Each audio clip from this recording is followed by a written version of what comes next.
Mr. President, we thank the UN Under-Secretary General for Humanitarian Affairs, Tom Fletcher, and the Executive Director of UNICEF, Catherine Russell, for their briefings, which reveal the scale of the ongoing tragedy of the civilian Palestinian population in the Gaza Strip. Day by day, the humanitarian situation in the sector is reaching new anti-records.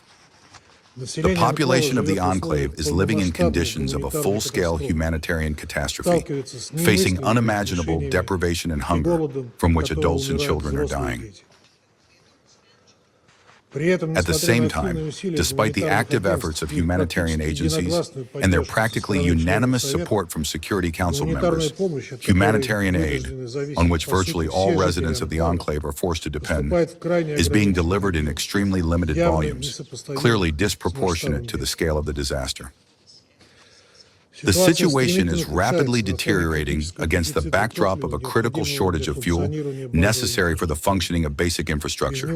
Without it, the operation of hospitals, water supply systems, and food distribution points may be completely paralyzed, putting the lives of hundreds of thousands of civilians at risk. Reports about the possible shutdown of desalination plants are a particular concern. It is unacceptable for the residents of Gaza, first and foremost children, to be left without access to drinking water. The collapse of the water supply system could also lead to outbreaks of infectious diseases, further worsening the humanitarian situation. Mr. President, the ongoing IDF ground operations and shelling throughout the territory of the Gaza Strip are creating truly unbearable conditions for the survival of the civilian population. We strongly condemn the attacks that result in the deaths and injuries of civilians.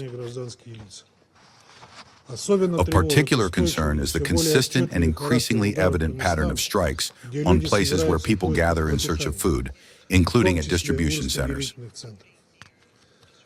According to the Office of the United Nations High Commissioner for Human Rights, at least 798 Palestinians have died in the enclave while attempting to obtain humanitarian aid since the end of May this year. We note with particular concern the large number of casualties near centers associated with the Humanitarian Fund for Gaza, a mechanism which, as many of us warned in this chamber, instead of addressing humanitarian needs, is becoming a symbol of the humiliation of human dignity and a threat to the lives of those in need of assistance.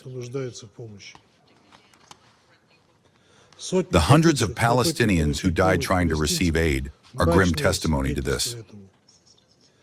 The operation of this mechanism is dangerous for aid recipients and morally unacceptable. We are convinced that the UN Secretariat made an absolutely correct and responsible decision not to become complicit in this essentially punitive scheme disguised as a humanitarian operation.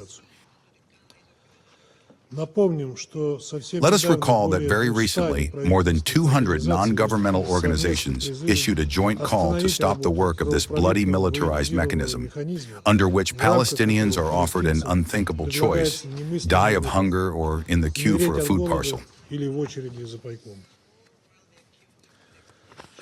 Unfortunately, despite all this, Israel and the United States continue to regard this mechanism as effective, boasting of the millions of food parcels supposedly delivered to civilians and not to Hamas. These claims are at the very least questionable and are in no way confirmed by the real situation in the sector. One thing is clear: if Israel facilitated rather than obstructed the delivery of humanitarian aid through the UN, there would at least be a faint hope of alleviating the humanitarian crisis. As it stands, we are completely deprived of that hope, and the mass collective punishment of the Palestinians, in violation of the basic norms of international humanitarian law, continues before our very eyes. Mr. President, we are shocked by the recent strike on civilians in Deir al-Balah who were attempting to receive food assistance provided by UNICEF. As a result of this attack, dozens of people were killed and injured. Among the dead were 9 Palestinian children. Already on July 13th, in the Nuseirat camp, according to UN data, another 7 children were killed while standing in line for water at a humanitarian distribution point.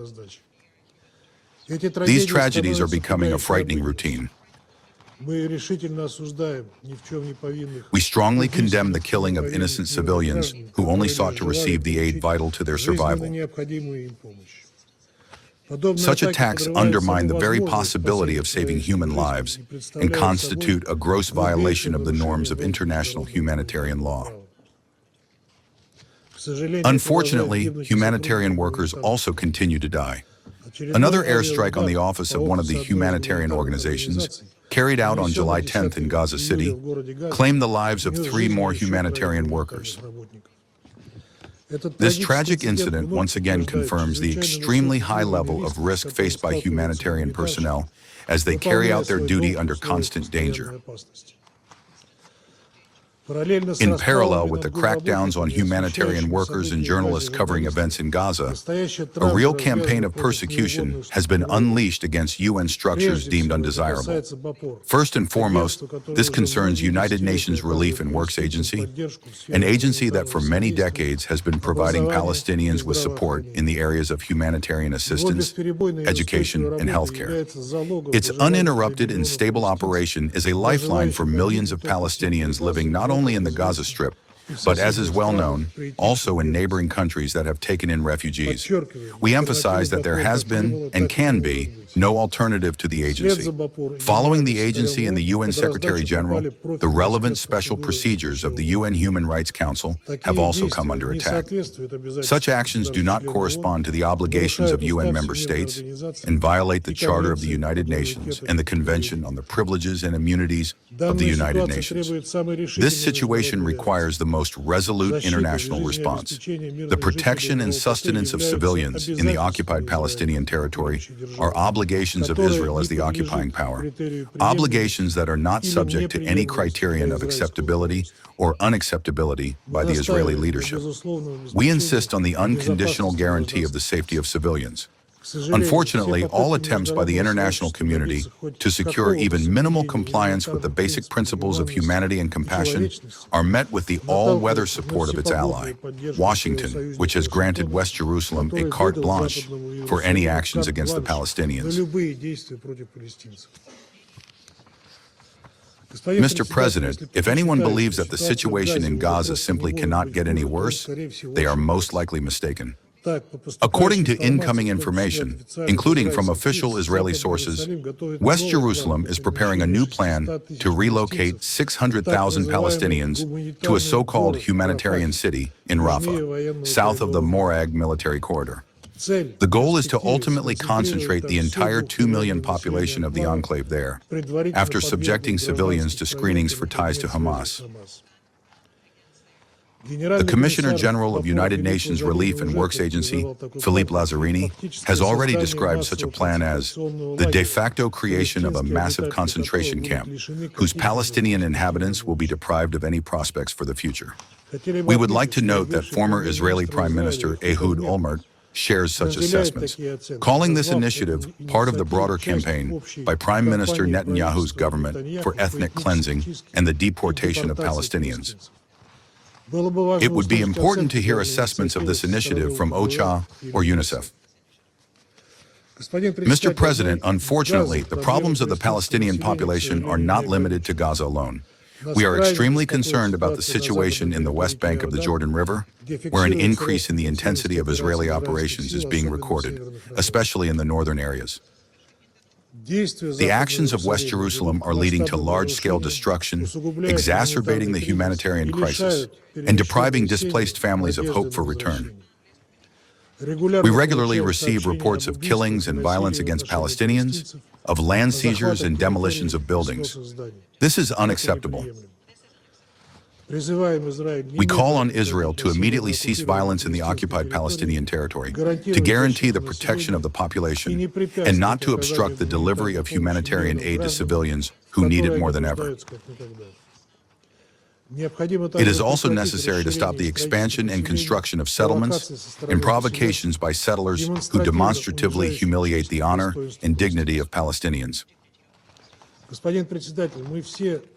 Mr. President, all of us in this chamber have repeatedly stated that ensuring unimpeded humanitarian access to all those in need within the enclave, under the conditions of the ongoing IDF military operation, is an unachievable mission. Furthermore, it is obvious to all of us that the use of force to rescue hostages held in Gaza has demonstrated its ineffectiveness. In this regard, we would once again like to call on the parties to reach, as soon as possible, and with the help of mediators, such ceasefire agreements that would lead to the release and exchange of all persons being held by force. At the same time, in order for the Israeli authorities to finally lift the blockade of the sector, Washington must abandon its unconditional support of West Jerusalem, its shielding of violations of international humanitarian law, and use its influence to stabilize the situation. We are convinced that there is no and cannot be any alternative to such a scenario. Only in this way is it possible to break the vicious cycle of violence and restart the peace process for a Middle East settlement on the basis of two states, the ultimate goal of which is the creation of an independent Palestinian state within the 1967 borders, with its capital in East Jerusalem, coexisting in peace and security with Israel. The long years of Arab-Israeli confrontation prove that there is and can be no other peaceful scenario for the Middle East. In this context, we welcome the intention of Saudi Arabia and France to hold a high-level international conference in support of the two-state formula at the end of this month, July 28th to 30th, in New York. We plan to take an active part in it. Thank you for your attention.